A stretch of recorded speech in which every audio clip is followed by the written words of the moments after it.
Ward by J.C. McRae. A production by Parahuman Audio. Performed by a cast of fans and volunteers. Please visit parahumanaudio.com to learn more. Thank you and enjoy.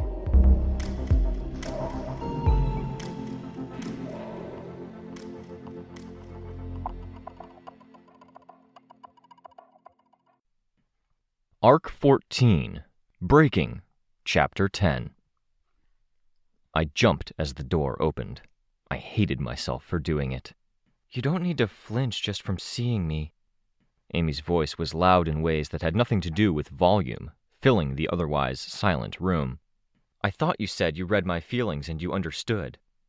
My own voice sounded so loud, to the point where I wasn't sure if I sounded angry, argumentative. She didn't respond. Her eyes moving this way, that, before settling on her chair, which she dragged a noisy foot and turned a bit before seating herself. Fixating on the chair seemed to let her not fixate on my statement. My heartbeat was even louder than the chair, than her voice, mine, or it felt that way. Every sound was a vibration in the air, and my heartbeat was a vibration in me. By the metrics of what constituted loud, the thuds were loud enough to make thinking hard, to make breathing difficult. There were no sounds in the hallway, no voices elsewhere, no hum of ventilation or creak of architecture. Just stone walls. My bandaged hand did its best to grip my good hand, because any alternative was to have my hands shake, and I didn't want to show weakness. Weakness was my second-to-last resort, and it was ranked as such because it was volatile. Every time I'd been weak in front of her, she'd used her power on me. If I counted when we'd been goddess-compelled as a time of weakness, she'd tried. And every time she'd had reasons, but she'd still done it. And she'd done it without my okay. Even the day she'd triggered, now that I thought about it. Almost a year into me having my powers, a gang called the Chorus had attacked a mall in Brockton Bay. I'd gotten hurt, Amy had triggered, and she'd healed me. The gang didn't endure our retaliation, or Coyle's expansion of activities as he'd claimed more of downtown. It had seemed like such a rare, clear-cut case of a trigger event providing an answer to the problem at hand. No fuss, no muss. Fucking ha. Fuck. No. Weakness was a resort only because I knew the only way to truly get through to her was to bludgeon her, to go all out. I couldn't smack her without consequences. Shouting her down risked bringing people to us and threatening the trade deal, which seemed so far away now. My tools for breaking through were my harsh comments earlier, driven by loathing, cutting remarks, blunt observations, challenges, insults. But they had to be timed. Each time there was a risk she'd find her footing, throw up walls, map out a route around the thought, and that tool wouldn't cut as sharply or penetrate as deep the next time around. And when I'd exhausted nearly every other option available to me, maybe, just maybe, I'd let her see more of how scared of her I was, how hopeless I felt the situation was, leaving me my last resort. "You're right." I looked at her, the train of thought interrupted. I couldn't help but resent her for it. The latest in years of her butting into my head, whether she knew she was doing it or not. "My thoughts were somewhere else. What are you talking about?" "About the emotions. I read them. I should know why you'd flinch. You're right," she said. I didn't fill the silence. Dot crawled out of Amy's hair, down her arm and onto her hand. Amy moved that hand into her lap, partially covering Dot with the other hand. 2 untattooed fingers behind Dot's ear. Scratch, scratch. "Fair," Amy added, almost like it was an afterthought. "Do you think I've been unfair?" I asked. I had to measure out each word because keeping my voice stable felt like walking a tightrope with a scary sort of chaos lying below. Amy didn't immediately respond. I wished there was a window. I wished there were sounds elsewhere to focus on. I think there's no right way to answer that question, Amy said. Okay, I said. My hand clenched the other. Do you think you've been fair here? I've tried. Keeping me prisoner? Cornering me? Let's not be combative, please. We were being civil. Okay, I said. One more measured-out tightrope walk of a word. Amy sat up straighter, looked more at ease. I felt the pressure of the room and her presence press in. I spoke. More measured words, easier because they were more aggressive. A tightrope was easier to walk if you moved more quickly forward. I get the impression you think we're making headway whenever I make a concession. Just to be clear, I'm being calculating or hiding barbs in my words. And you think that's being civil? I had to think for a second before responding, because this was so fucking hard. Yes. You get the choice of me being honest and upset, or me being polite and biting, I guess. Biting and deceptive. It really is your choice. Vicky, she said, like she was almost exasperated. You said you understood my feelings. That means you understand these are the only options. She looked annoyed. I knew why, too. In a very subtle way, she'd cornered herself. I meant that in every sense, not that she'd put herself in a corner against me. She'd cornered herself against herself. In saying she'd grasped my feelings and she understood them, in the fervor she'd had when she told me that, she'd found another thing to cling to. She dodged, she evaded, she circled around. Not in real fights, she was crap in a real fight. But in a broader sense, when confronted with something bad, she grasped, she reached. She'd faced my real emotions, supposedly, and she'd reached and she'd settled on the idea she'd figured me out, that she had a way forward. She needed this little revelation. Her way of dealing with those tangible emotions had been to turn it around, to say, that's the answer. If those are the choices, then be civil, polite. Keep talking to me, she said. With enough communication, we can get past anything. We as in humanity, I mean. I could hear our mother in that communication line. Fuck me. I wished there was actual ventilation in this room. The thought crossed my mind that my ex-sister could create airborne pathogens, complex ones, and that thought didn't leave once it found its mental real estate. No window, closed door, nothing to look at. My eye fell on Amy's little minion. What about you, Dot? I asked. Amy's little pet twisted around, flipping over to get her feet under her. Crouching on Amy's leg with both hands and feet, like a frog poised to leap, she stared across the room at me. Huh? Her voice was quiet but high-pitched. What do you think about all of this? How do you feel about it? About my queen? Or this world, or me, or how we're all standing on cracked ice. Cracked ice makes sense. I've seen too many family die. Your family? I asked. Yes. Starvation, hunted by people like you. Killed by machines, killed by pollution, age.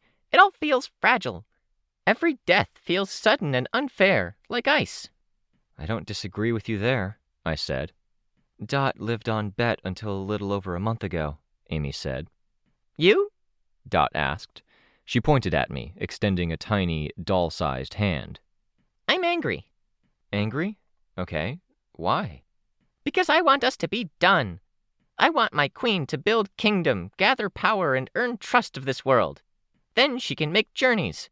Go through your world, into mine. She can save more of my people. I'm a distraction? The little tail swished. Yes. Is it okay if you come closer? It's hard for me to see you. Dot craned around to look at Amy. I saw the hesitation on Amy's face. Worry. Thinking I'd take Dot as a hostage? I had the impression Dot wasn't something Shin knew about as a whole, and taking her hostage would leave Amy without much recourse. I trust her, Amy said. Dot bounced down the length of Amy's leg, across the floor, and up the frame of the bed before perching on the foot of the bed, on the little raised bar of metal that kept the mattress in bounds. Red hair had been combed all to one side of her head, her bat-like ears long enough that they poked out of her hair and away from her head, each tipped with tufts of wispy red hair, both ears aimed my way. She had fur like a golden lab, but puppy fuzz short, freckled with red spots that were so round they seemed artificial. She had a mouth with a shape and pronounced teeth that made me think of a tiny bear trap when the lips were pulled away, while being as expressive and wide as a cartoon character's when closed. She wore a pinafore-style dress, like overalls at the body but a dress at the bottom, and the dress portion was constituted of 5 or 6 layers and colors of wavy, ruffled cloth, to the extent it looked like a flower in bloom with 2 skinny legs and a thin tail sticking out from the folds. The dress itself was black, but the ruffles and the decoration on the straps ranged from white to yellow, pink, and red. Spiral-striped socks and elbow-length gloves had a similar color scheme. A long, prehensile tail had a tuft of the red hair at the end, like a paintbrush, and a long ribbon where the tuft started. She seemed to like to swish it around and let the ribbon trail in the air. "I like the outfit," I said. I wasn't lying either. There were very few people who could pull it off, but she wasn't people, and she could pull it off. "Thank you," Dot said. Clawed hands and feet gripped the bar she perched on, her tail swishing more energetically. "My queen made it." Made it? Uncomfortable. You said she wanted to earn Shin's trust so she'd have more freedom. "Yes." I think, if she wants to do that, she needs to win my trust, and the trust of people I work with. "Then trust her. She knows everything. She's strong. She's almost as beautiful as my fallen king." "Thanks," Amy said. "That's, a ringing endorsement, comparing me to Nilbog." Nilbog. Ah.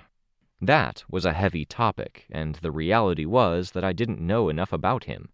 I'd known about the old man, Case 12, but in a way I knew only about as much about Nilbog. They hadn't broadcasted information about him. "If everything broken," Dot said, dark eyes gleaming as she widened them, leaning forward on her perch until I thought she'd fall to the mattress. "let people fix it." "Amy, your Red Queen?" Fuck, it made my skin crawl to give her a title. Like it gave her more power. When the broken Amy that had twisted me up and spat me out had been so broken and low. "Yes! She has so much power. Could do anything she want if she use it, but she won't.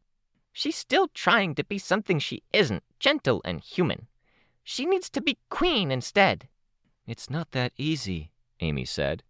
"You can claim a kingdom. You have power," Dot told her. "You're halfway there." "We've had this discussion a lot," Amy told me. That doesn't reassure me, I thought. A little voice in Amy's ear saying queen, kingdom, for weeks now? I didn't want to be here. I was pressed so hard against the corner of the room that my back would hurt tomorrow. My arms wrapped around my legs, and that was tight enough I'd feel it tomorrow. And it was so fucking quiet. A room like a sensory deprivation chamber, which magnified the things in its space. Me and my emotions. Her. Dot was safer. "Dot," I said, getting the little one's attention. "Were you there when she worked on Hunter?" "Yes, I remember Hunter. I like the name. It sounds like blood and biting, but the Hunter I met bites the air." "Yeah," I said. "But it went wrong, didn't it?" "My queen says so. But Hunter was gloomy and blah before. She's exciting now. She laughed more after." Maybe Dot was a key, or a way I could distill a message clear enough for Amy to get without running into walls. "But she's your queen. She's not happy with it, is she?" "No," Dot said, almost absently. She crawled along the bar at the foot of the bed, slinking along, crawling under and squeezing through the narrow gap between bar and mattress, looping over, then squeezing through again, in a spiraling path from one corner of the bed to the other.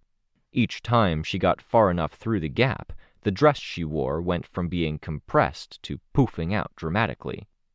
"She's unhappy, so it no good, probably." "I'm not happy with it either. You're the Red Queen's subject, aren't you?" "What are you doing, Vicky?" Amy asked. "Aren't you?" I asked Dot, ignoring Amy. Yes. "You're hers to look after?" Yes. Dot said. She reached the corner of the bed, gripped the bar with clawed hands, and walked up the wall until she was doing a handstand. Moving hand over hand, she began to move down the bar, legs extended above her. The poofy layered nature of her dress meant it didn't flop down. "Hunter was someone I tried to look after. Someone asked me to help her, and I made sure she got that help." Your subject, Dot said. "Not quite, but close. And the Red Queen used my name without my permission to get close to Hunter, and then she broke her." Dot went from handstand to sitting with one leg on either side of the bar in a single, sudden motion that made the bar sing, and would have had me seeing stars in her position. The goblin looked at me, then at Amy, then at me again. "I can handle it," Amy said. she can handle it. Doc echoed. "But she betrayed trust," I said. "Is that how a queen is supposed to act?" "Are you trying to turn her against me?" Amy asked. "I'm asking," I said. This was easier when I could focus on Dot without Amy chiming in. It's not so bad, Dot said. "But can I try an analogy?" I asked. I could do this if I could treat it like picking apart a puzzle. Treat it like I was figuring Ashley out and finding a common ground, with her natural imperiousness and skewed perspective. Treat it like I was trying to figure Kenzie out before I'd figured out the smile or the family situation. Hunter was my charge, someone I helped, and Amy took her and broke her. What if I took you and broke you? How would Amy feel? Broke me how? Made me interesting? Dot was very still. I'm not going to hurt you, but in this story we're telling, how would she feel if I killed you? Pissed, Amy answered for Dot. Not many people have my back or keep me company. I'd mourn her. Seriously, do not hurt her. How would she feel, Dot, if I fucking told you I knew the Red Queen and you could trust me and then I killed you? Or I broke you in other ways, made you uninteresting. Took my colors? Took your colors, took your... I didn't want to budge from where I was, but I lifted a foot. My boot had been removed and I just had the athletic sock on. I extended my leg across the bed and tapped Dot in the chest. My heart, Dot said. You're you. Dot's ears weren't as high as they had been at the start of the exchange, and stuck out to the sides more than they stuck up now. A clawed hand gripped my big toe. I'll fix her, Amy said. I trust her, Dot spoke up. She'll protect me from anything like that. She'll fix what's broken. You trust her, but nobody else does, and if nobody else does, she can't help your... family, was it? Family, yes. More importantly, Dot, I said, withdrawing the foot I'd extended Dot's way, hugging my legs tighter. She can't do what she does if she doesn't trust herself. That's when she makes mistakes. She loses trust in herself, and she makes more mistakes, and so on. It's what happened when she broke me. When she doesn't trust herself, she stops fixing things and starts breaking things more. Vicky, Amy said, do you deny it? Again in the quiet room, I sounded angrier than I'd intended. It made me afraid to move, because my movements might be the same. I could see myself using my power without wanting to, and I considered my control over my power to be one of the few things I was confident in. It's things other than trust or trust in myself, Amy said, pushing in, twisting things around. She said what she did to you, Dot said, interrupting. She wasn't moving as much as she had been. You sounded beautiful and noble. That, being said to me, somehow, seemed to slap Amy across the face more than my calling her a cunt earlier. It kind of slapped me across the face, too, for that matter. You're not helping, Dot, Amy said. Not trying to help. Am saying, Dot said. I think you thought it beautiful and noble, too, or you wouldn't have done it. It was a mistake, Amy said. I'm sorry you look boring and ugly now, Dot told me, her ears turning my way a fraction of a second before her head did. Nothing interesting about you. You not so beautiful as she is. But she did it without asking. I wasn't her subject. Hunter wasn't her subject. She made mistakes with how many others?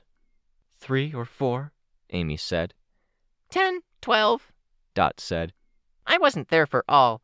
I saw some and decided to stay and watch. I hope every time for more beautiful, interesting things. Not 10 or 12, Amy said. Her voice was tight. I have no idea what you're talking about. Coloring outside the lines, I said. Yes! Dot said, her eyes widening. I love those words. I love color. Do you remember what she did? I asked. She was like a miniature force of nature in this confined space we occupied.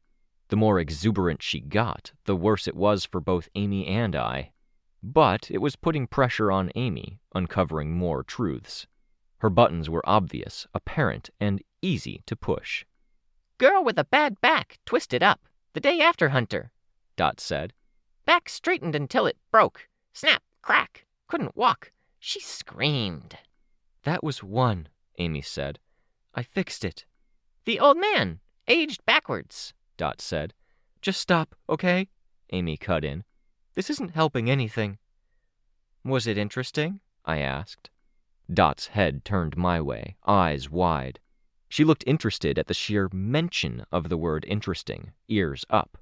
Then the ears dropped to the sides and she shook her head. Not really. Dot, Amy said. Why not really? I pressed. Because it was ordinary. He old and kind of interesting looking, then he young and not so interesting looking. But he shouts and swears and says, not his face, not his face. He wanted to be young again, Amy said. He was offering a lot, politically and for what we could give to Gimel. We struck a private deal. I de-aged him, made him 30 again, but he didn't recognize his face in the mirror as the one he used to have. He was upset and didn't follow through on his end of the deal. Said I made him ugly. Very plain, Dot added. Was that your mistake or his? I asked. I waited about 1 second as Amy paused, trying to find the words, and butted into her thoughts with, Don't lie. My mistake. I didn't see it as a coloring outside the lines thing. It was a question of how much I pursue the art and how much I pursue the science, and I fell too far on the side of art. You were working with Bonesaw for a bit. Dad said she was big on the art. When she showed up at the house, she talked a lot. Don't compare me to her. I guess you got some practice in art before making Dot's dress. It really is pretty. Yes, Dot said. Stop! Amy raised her voice. My heart pounded at the volume of the word, at the situation. Every instinct was kicking in, to the extent I could have lashed out if I wasn't already huddled up into a tight space. I didn't take my eyes off Amy as I asked, Dot, what were the interesting results from her power? This is being confrontational again, Vicky. The ear one, Dot said. Amy visibly winced. Fixing an ear, a wiggly hole going through the head. Canal. She colored outside the lines. Little ripply rigid flesh around the ear and more holes twisting through. There was blood bubbling out. Getting into that art, huh? I asked. You were being civil before, Amy said. Dot went on. It was beautiful. Wasn't until I said something that she stopped. Half the head was holes reaching through, ripples and ridges around. I zoned out. I hadn't slept. I was tired, Amy said. She called the snark for help, asked him to fix the ears. He wouldn't, but he sat with and talked her through. He sat with for the next few, too. Marquis? I asked. Chris, Amy answered. Oh, Snark, of course. That was fun. That was a good day, Dot said. Were there others? I asked Dot. Stop! Amy raised her voice, getting to her feet. I flinched involuntarily at the movement, my head turning partially away. She spoke again, quieter. Just stop, please. Where I'd shrunk back a bit, Dot scampered to the corner of the bed and leaped for Amy's hand, grabbing onto the sleeve before scampering up to Amy's shoulder. Our 15 minutes are probably nearly up, I said. What? Amy asked, momentarily flabbergasted on top of her general upset. You were counting? I did say I'd be underhanded, I told her.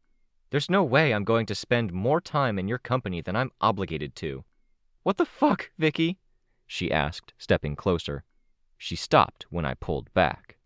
She turned away, and I could relax a fraction, no longer drawn so far into the corner that I was forced to hold my breath.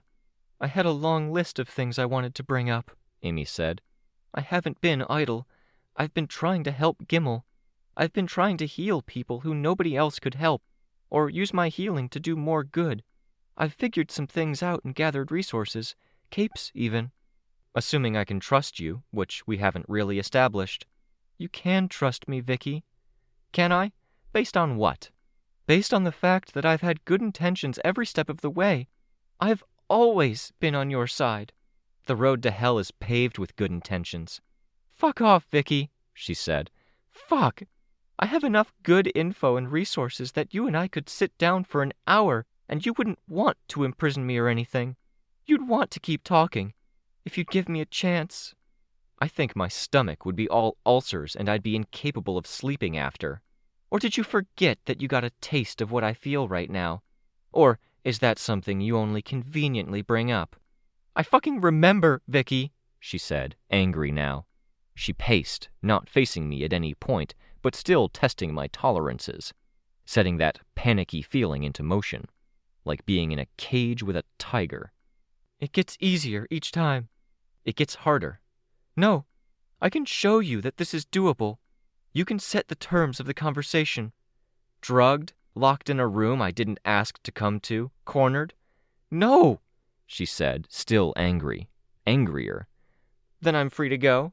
If I open that door, it's a prison, Vicky. But you have the power to let us go. You said that earlier. Stop! She shouted, wheeling on me.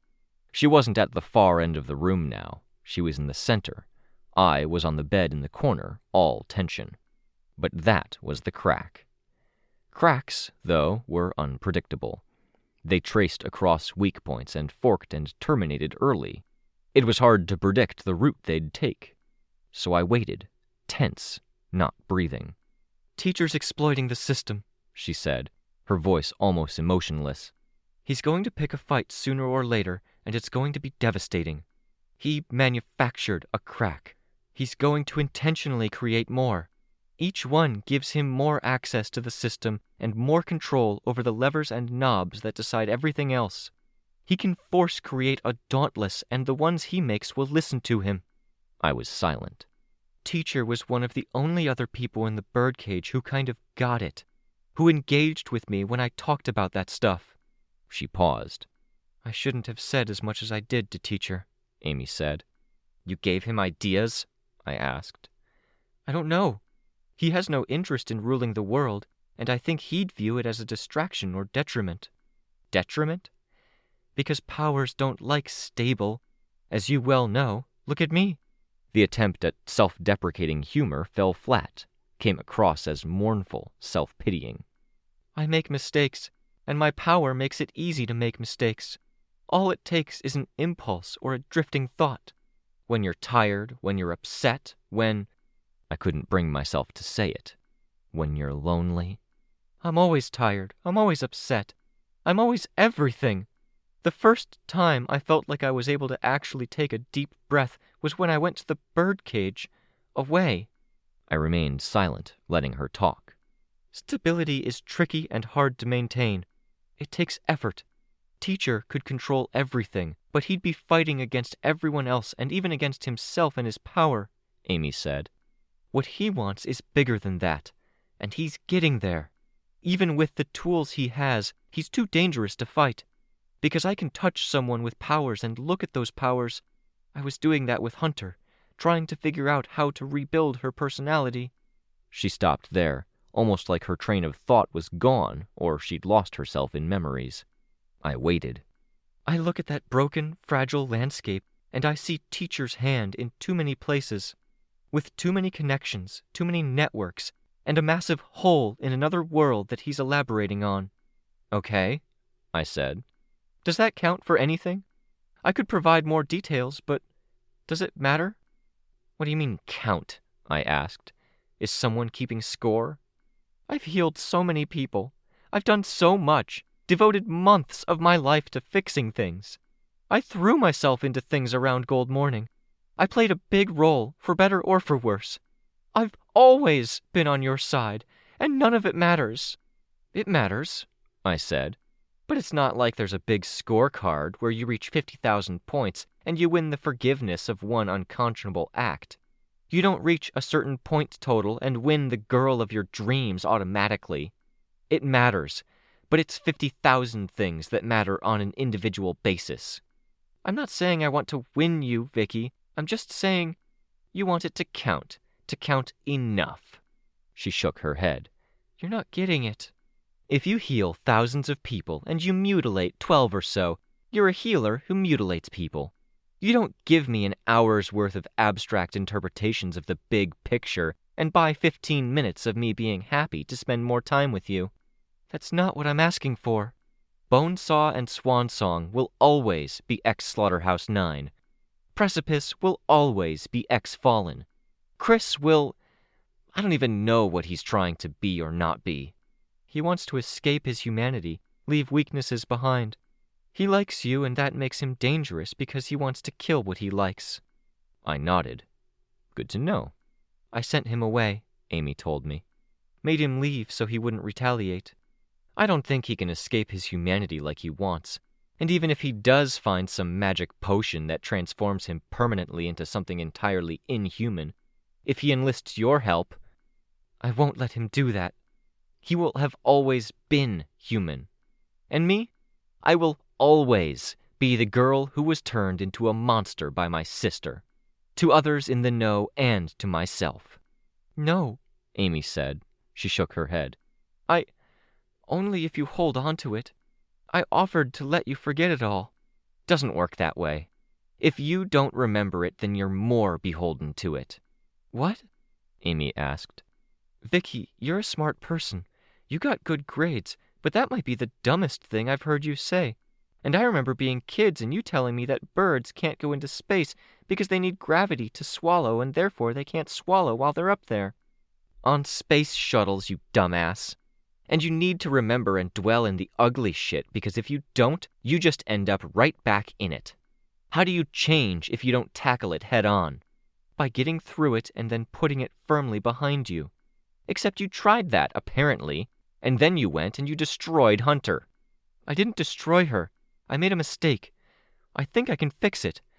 Fuck! I should have known better than to expect you to be fair, Vicky. The more agitated she got, the more my body ratcheted up the physical signs of tension. I tried to remain still, told myself flight was an option. I had a headache from where my neck and jaw were tense, and with that painful buzz in the back of my head, I tried to visualize it as a tactile reminder of the people behind me, of refugees who needed that food. Stupid, like a dumb mnemonic, but it helped me to process. Every time I'd spoken, I was left feeling like I was risking pushing too far or not pushing far enough. If I didn't push enough, she lost momentum. If I pushed too far, she threw up walls. And I didn't really know her enough to know where those boundaries were now. Here, I had zero idea. For the first time, I couldn't even recognize enough of her to say. You know what the shitty thing is, Vicky?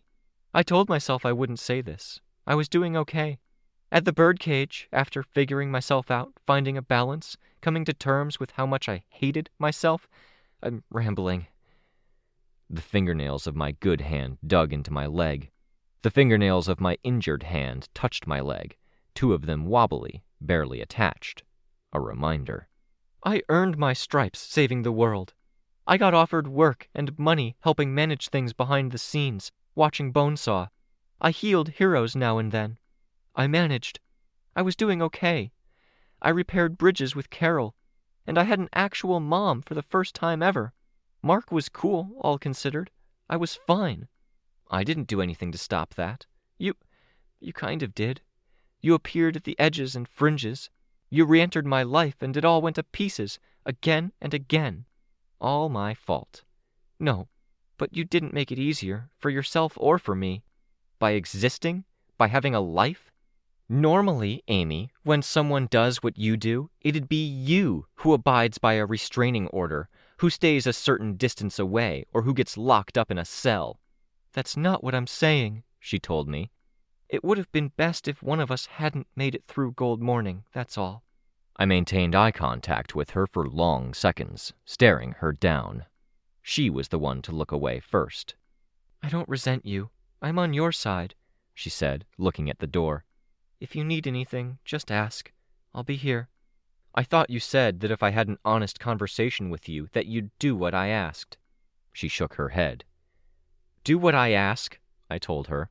I endured this room, this exercise of yours. I played nice. I measured out my fucking words.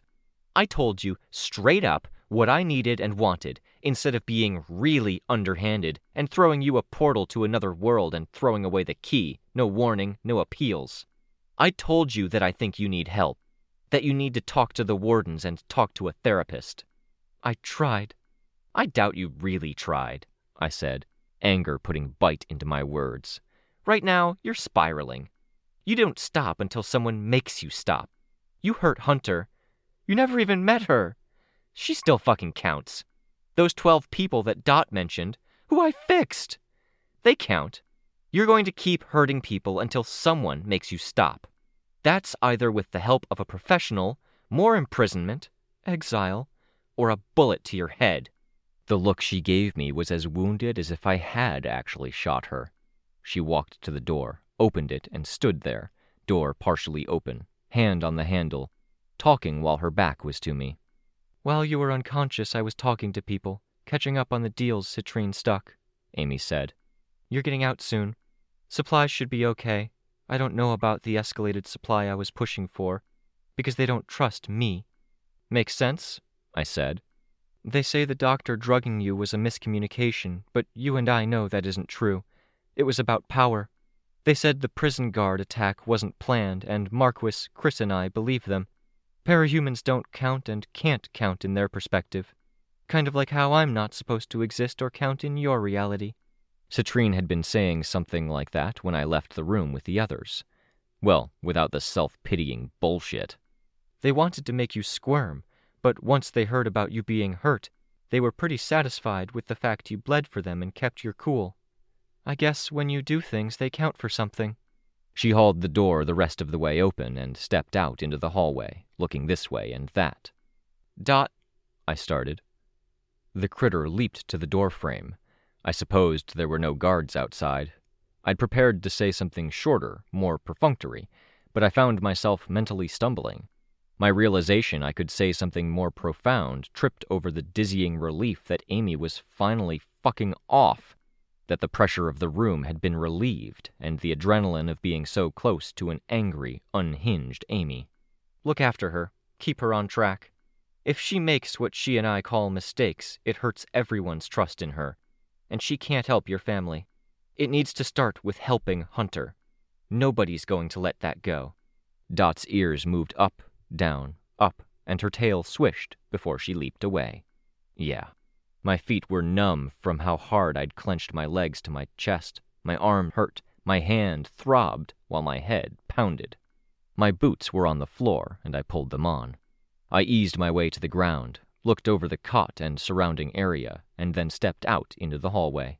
Was this a win? A loss? Had I changed anything? The guards were posted at the end of the hall.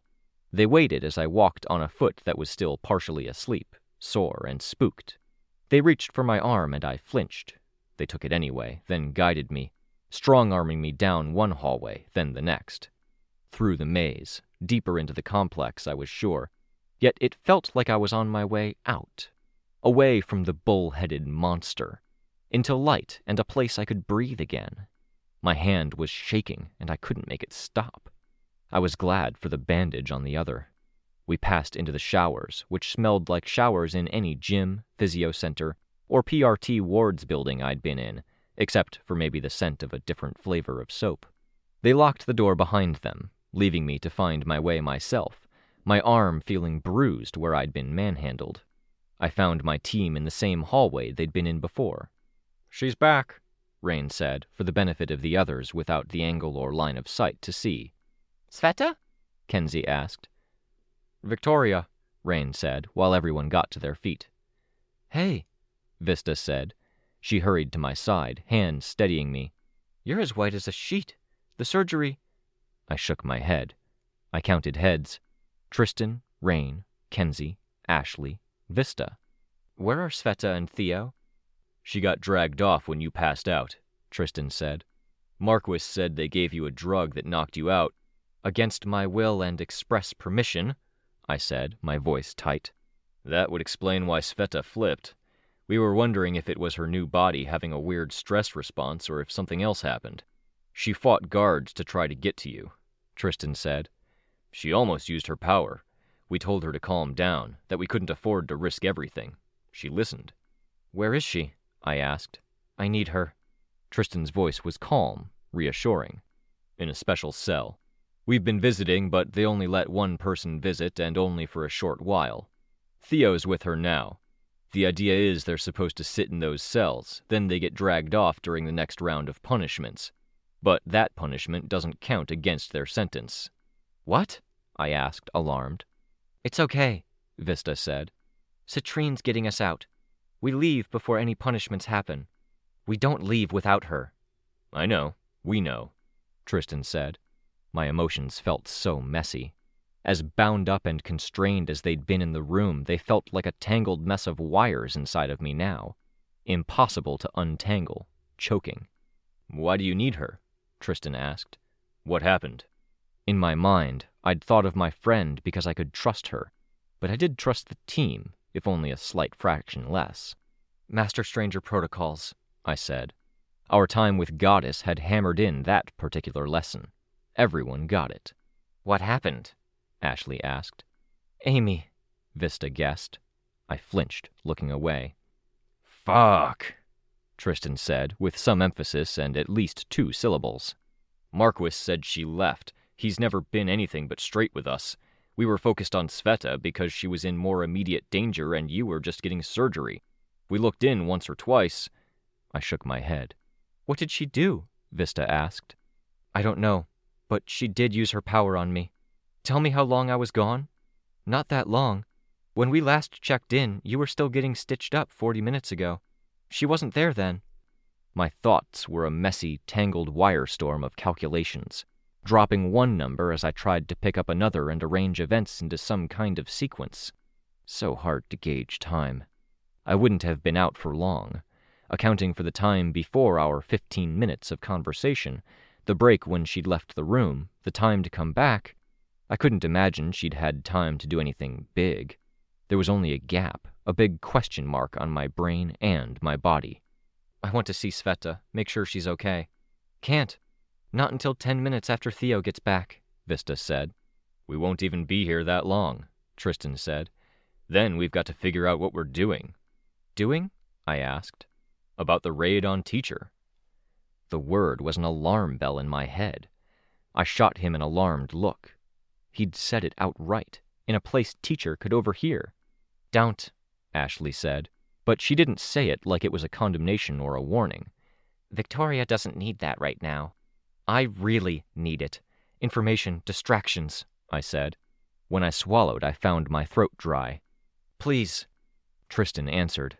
The attack was mounted, while our thinkers thought he was distracted. Citrine said they're gathering troops and allies for a second phase assault because not enough of the first group are reporting back.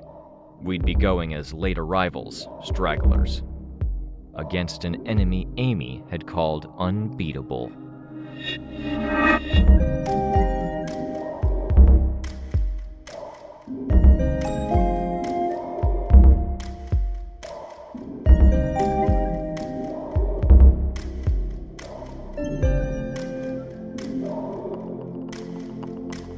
This was a production of Ward by Parahuman Audio. Ward and the Parahuman stories are written and owned by J.C. McCrae. You can find the original text and support the author at parahumans.net. For more of the Ward audiobook, as well as other community works, please visit parahumanaudio.com. Music for this chapter was by Evan Witt. Find out more at wittynotes.com. Editing by IcarusFallen. Narration by Robert Rein Ramsay. Find more of their work at our website.